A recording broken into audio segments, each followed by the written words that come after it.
So guys, ang aking anak naman ngayon ang nag-aantay sa kanyang pinsan guys. Kasi tapos nang maaga yung aking anak. Kaya siya naman yung nag-aantay ngayon guys. Anong ginagawa mo nak?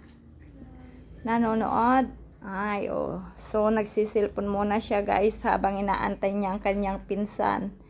Yan guys. Harap ka naman nak. Mag-hi ka naman. Yan guys ang aking anak. Yan, nagsisilpon muna habang inaantay niya ang kanyang kuya. Dahil ang kanyang kuya guys ay hindi pa natapos. Kasi medyo nalit sila sa gising. Kaya yun guys. Ito, naunang nakaligo ang aking anak.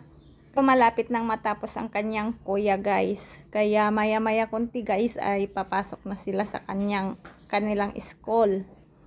Yan guys. Tingnan nyo naman guys. Tayo ka nga anak. Mas matangkad na ata kaysa sa akin guys. Oh, yan. Ang bilis ng panahon guys. Dati maliit pa lang yan. Tapos ngayon oh, tingnan nyo naman dalaga ng aking anak guys. Oh, so nak magbabay ka na dahil tapos na si kuya. Bye. Oh, patayin mo na yung ano.